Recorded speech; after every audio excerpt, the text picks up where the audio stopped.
My first encounter with obsessive compulsive disorder was Nicolas Cage's character in the movie Matchstick Men, who apparently had a combination of OCD and Tourette's syndrome. The jerking motions and vocal outbursts were due to the Tourette's, Pissed blood! and the obsessive cleaning and things like locking the door multiple times was due to the OCD. Though we only see these behaviors when he forgets his medication, and otherwise he's a smooth and successful con man. Now, I personally don't have OCD, and frankly, the term seems to be used lightly too often. A lot of people don't realize how serious OCD can be. Lightheartedly saying, "I'm so OCD," because you like to keep your desk really tidy, is almost like saying, "I'm so leukemia," because your nose is runny. What I'm interested in is how the brain of somebody with OCD works, so I can figure out how to deal with a much less dire but very annoying behavior of mine. Some mornings, I'll be 5 minutes away from my apartment and will suddenly think, wait, did I lock the door? I know I just have to rush back and check, or it will bother me for at least the next hour. This happens maybe 3 times a week, and every single time I go back to check, the door was indeed locked. Luckily, going back and checking like this is enough, and I can get on with my day after that. But I was curious, what happens in my brain that makes me do this? And how is it different from someone who has, for example, the compulsion to lock and relock their door 50 times just so they feel comfortable? Well, there are 3 parts of the brain that come into play here. A part of the frontal lobe called the orbital cortex is responsible for detecting when you think you've done something correctly and when you think you've made a mistake. E.T. Rolls, a behavioral psychologist at Oxford University, found that the cells in rhesus monkey's orbital cortex would fire when the monkey performed a task properly and was expecting some juice as a reward.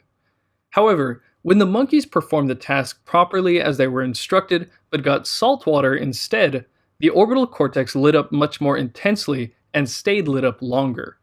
The conclusion was that the orbital cortex is your brain's error detection system.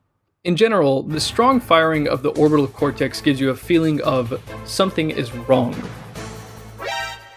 After the orbital cortex fires, it sends a signal to another area called the cingulate gyrus, which will make you feel uneasy until you do something to correct the mistake. Then, once the mistake is corrected, a third area called the caudate nucleus activates and acts like an automatic gear shift, allowing you to switch gears, forget about it, and get on with other activities.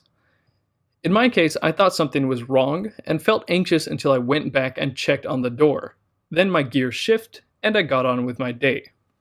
Brain scans of OCD patients show that all 3 of these brain areas are hyperactive. This means the something is wrong feeling and the anxiety that comes with it are abnormally strong.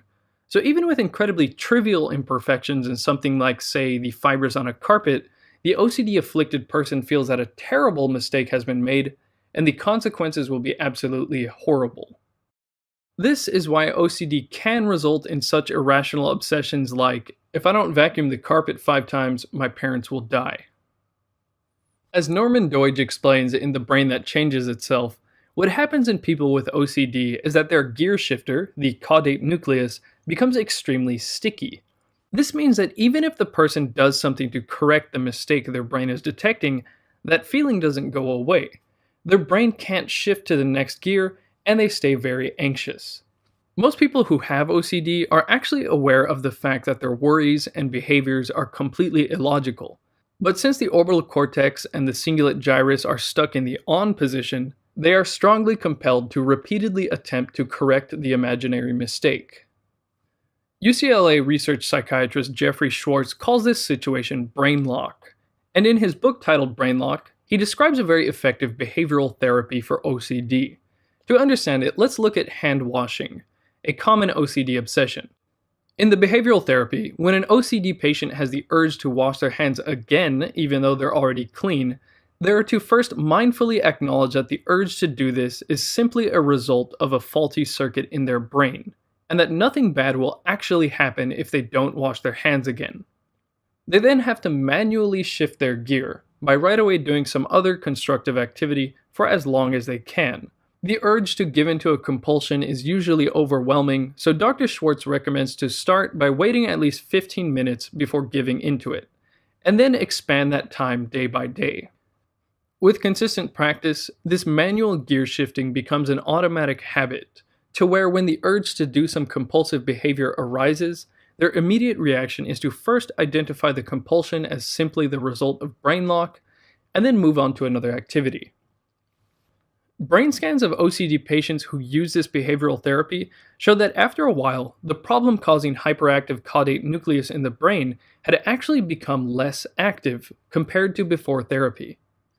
As Dr. Schwartz says, we can now say we have scientifically demonstrated that by changing your behavior, you can change your brain.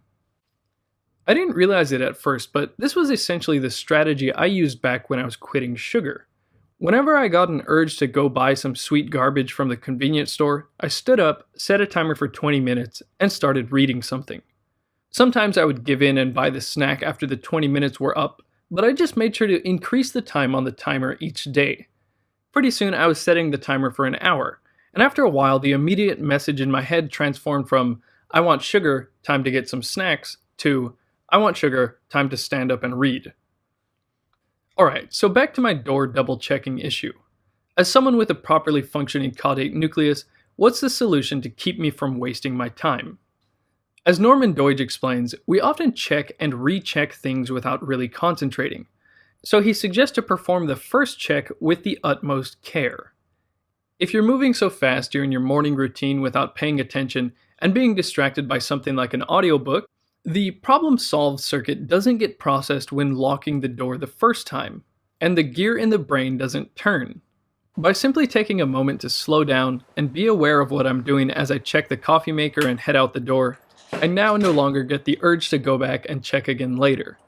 Getting my lost 15 or 20 minutes a week back is nice, but more importantly for me, it's nice to no longer be asking, what the hell is wrong with me?